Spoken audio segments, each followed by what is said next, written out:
OK, alors c'est parti. On va voir comment ajouter des points dans Scratch avec notre programme. Alors, on a vérifié que notre programme fonctionnait bien jusqu'à présent. C'est-à-dire, quand mon éléphant s'en va à la ligne d'arrivée, euh, on change de tableau. Alors, ce que je vais faire en premier lieu, c'est que je vais mettre un objet à l'intérieur. Donc, je pourrais en dessiner un objet en faisant nouveau lutin ici. Ou je pourrais aussi aller en chercher un, donc aller choisir un objet qui existe. Donc, supposons que je vais dessiner un objet que je veux dessiner, je sais pas, c'est pas super important l'objet qu'on va choisir. Tiens, supposons que je veux dessiner un petit ballon vert avec un petit peu de jaune dedans. Bon, ça c'est l'objet que je veux dans le fond dessiner. C'est un nouveau lutin. Je pourrais aussi le nommer, ce lutin-là, ici. Au lieu d'être lutin 3, je vais lui donner un nom. Je vais l'appeler balle. Supposons que c'est une balle. Ça va donner du sens, dans le fond, lorsque je vais faire mon programme, le fait de nommer cette balle-là. Elle est grosse, je pourrais la rapetisser pour que ce soit plus difficile à aller chercher. Si par exemple je veux que ce soit un piège, je pourrais aussi la mettre sur le bord, donc qu'ils viennent le chercher, qu'il soit vraiment sur le bord ici.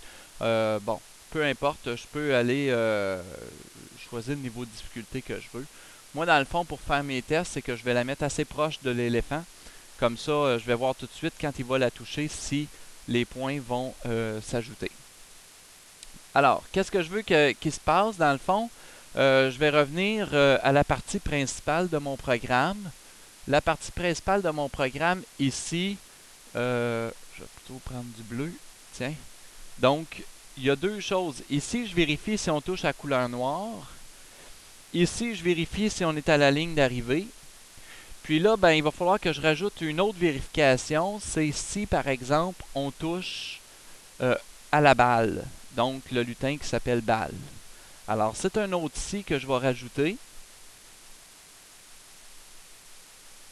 Donc, dans le contrôle, je vais prendre l'opération si et je vais venir la placer juste après. Je pourrais venir aussi la placer avant ou je peux venir la placer à côté, monter mon bloc de programme, puis après ça, aller la placer au bon endroit dans la programmation. Alors, si on touche à la balle, j'aimerais ça que les points augmentent. Alors, la première chose que je vais faire, c'est que je vais aller dans les capteurs. Hein. Si on veut capter une action que l'éléphant va faire, c'est-à-dire la même place que j'ai trouvé couleur touchée, hein, la couleur touchée du noir puis du vert pour la ligne d'arrivée. Mais là, ici, au lieu d'être une couleur, vous voyez le premier bouton en haut, quand je pèse sur la petite flèche, ben, je pourrais, par exemple, s'il touche au pointeur de la souris, c'est la première option qui est là, s'il touche au bord, ou s'il touche à la balle. Alors, vous voyez que ici, maintenant, j'en ai un qui s'appelle balle. Alors, parce que j'ai appelé le lutin balle, si je l'avais appelé d'un autre nom, ben, je verrais son nom apparaître à cet endroit-là. Alors, si la balle est touchée, ben, qu'est-ce qu'on veut faire? C'est qu'on veut augmenter le nombre de points. Présentement, la variable point n'existe pas. Alors, il va falloir que j'aille dans les variables, puis je la crée parce que là, j'ai une variable de créer qui s'appelle vie. Alors, je vais faire une nouvelle variable. Je vais lui donner un nom. Alors, ici, je pourrais l'appeler point, pointage ou peu importe. On lui donne le nom qu'on veut. Et vous voyez que la variable maintenant a apparu. Puis vous voyez que je peux modifier quand je clique sur un bouton. Ici, je pourrais attribuer ce bouton-là à deux choses, soit à la variable point ou à la variable vie. Alors, toutes les fois qu'on fait une nouvelle variable, ce qui est important, c'est d'initialiser cette variable-là. Donc, à variable, je vais attribuer 0 comme j'ai mis vie à 3. Donc, au début de mon programme, le nombre de points que la personne a, je veux que ce soit 0. Ça commence là.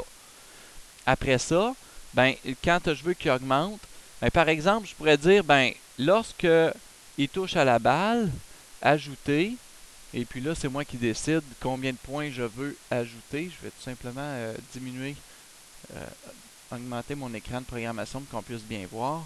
Alors ici, ben, je pourrais ajouter, je ne sais pas, moi, supposons que la balle, elle, ça vaut 100 points. Alors, je vais faire 100.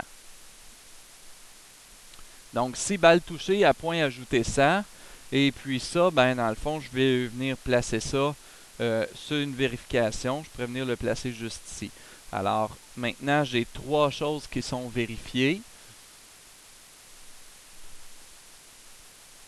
il va vérifier, après avoir avancé ici, il va vérifier s'il touche à la balle, il va vérifier s'il touche à du noir, puis il va vérifier s'il touche à la couleur verte. Maintenant, ça serait facile d'ajouter ici des points lorsqu'on change de tableau. Puis ça serait facile aussi d'enlever des points lorsqu'on touche au noir. Alors, par exemple, si je touche à du noir, j'aimerais ça. Ici, je vais prendre ajouter, mais je vais ajouter un nombre négatif. Donc, si je touche à du noir, tiens, je vais prendre ça ici. Vous voyez, il est déjà là. S'il touche à du noir, il s'en va à la position de départ. Il enlève une vie, puis je veux aussi qu'il enlève des points. Alors, je pourrais lui dire... Oups, là, j'ai comme parti le programme. Je veux juste modifier ça ici. Alors, à point ajouté, par exemple, moins 50. Alors, j'aimerais ça qu'il baisse de 50 points lorsqu'il touche à du noir, qu'il perde 50 points. Et s'il finit son tableau, ben, je veux ajouter des points. Donc, s'il touche à la couleur verte ici, j'aimerais ça que les points, ben, je sais pas moi, finir un tableau, ça pourrait être 500 points par exemple. Alors, évidemment, le nombre de points, c'est nous autres qui décident selon la difficulté. Puis, à la fin, ben oui, quelqu'un pourrait réussir tous les tableaux, mais ce qui est important, c'est de vérifier son pointage. Vérifions si ça fonctionne, notre chose. Là, on va voir qu'il y a quelque chose qui ne fonctionnera pas, mais on s'en rend compte seulement lorsqu'on part notre programme. Ouais, je vais faire ça ici. Je vais le mettre un peu plus gros pour qu'on puisse bien le voir. Alors, je vais peser sur mon drapeau vert. Qu'est-ce qui va se passer? D'abord, vous voyez que la variable point est ici, puis présentement, point, il vaut 3. Donc, quand je vais peser sur le drapeau vert, on va voir point va tomber à 0, vie est à 3. Et puis là, ben, à toutes les fois, vous voyez, hein, toutes les fois que je touche à du noir, je perds 50 points. Je suis rendu à moins 150 à la fin. Bon, là, je vais aller voir quand je vais toucher, par exemple, à la balle, est-ce que je vais avoir des points? Donc, je pèse sur le drapeau. C'est parti. Je vais aller toucher à la balle. Oups! Ah là, qu'est-ce qui s'est passé? J'ai changé de tableau. Qu'est-ce qui se passe? C'est que la balle a la même couleur que ma ligne d'arrivée. Alors, vous voyez, dans le fond, on a des petits problèmes comme ça qui peuvent arriver. Je vais changer la couleur de la balle parce qu'effectivement, ça ne fonctionne pas. Parce que je lui dis, quand il touche à du vert, il change de tableau. Alors, c'est ça qui s'est produit ici. Alors, je vais aller dans le costume, puis finalement, au lieu de mettre vert, tiens, je vais la mettre mauve, la balle. Bon, alors je vais recommencer mon test. Je vais rechanger mon tableau. Alors, je recommence mon test. Je vais aller toucher à la balle. Oh, vous voyez, j'ai même eu 600 points là, cette fois-ci. C'est qu'il touche à la balle souvent. Il touche à la balle longtemps. Ce qu'il faudrait faire, c'est qu'une fois qu'il a touché à la balle, c'est dire à la balle de se cacher, de disparaître. Alors, c'est ce que je vais faire. Je vais aller à la balle. Présentement, la balle, elle n'a aucun script. Elle fait juste être présente. Alors, il y a une chose, c'est que quand l'éléphant ici touche à la balle, ben, il faudrait que j'envoie un message à la balle de disparaître depuis être là. Alors ça, dans le contrôle, je vais utiliser envoyer à tous et attendre. Puis là, ben, le message que je veux qu'elle envoie, ben, c'est à la balle de disparaître. Donc, je vais faire un nouveau message. Un message que seulement la balle va capter. Balle disparaître. Supposons que je l'appelle comme ça. Et la balle, elle, quand elle va recevoir ce message-là, donc, quand je reçois balle disparaître, dans l'apparence, je vais demander de se cacher. Oups.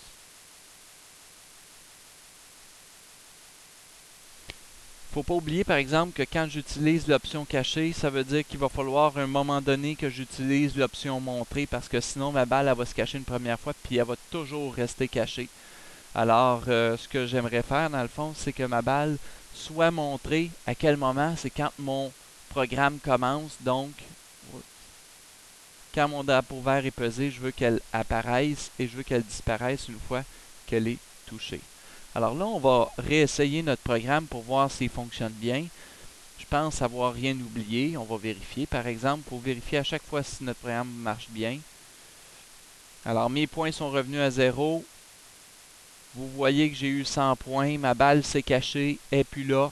J'ai ramassé mes points. Alors, je peux créer dans un projet comme celui-là des obstacles à éviter aussi, par exemple, qui pourraient faire perdre des points, puis des obstacles qui pourraient en faire gagner. Alors, vous voyez, j'ai obtenu aussi mes 500 points lorsque j'ai changé de tableau. Maintenant, si je touche à du noir plutôt, ben, je perds 50 points à chaque fois. Alors voilà, ça fonctionne bien pour aller chercher des objets dans cette partie-là.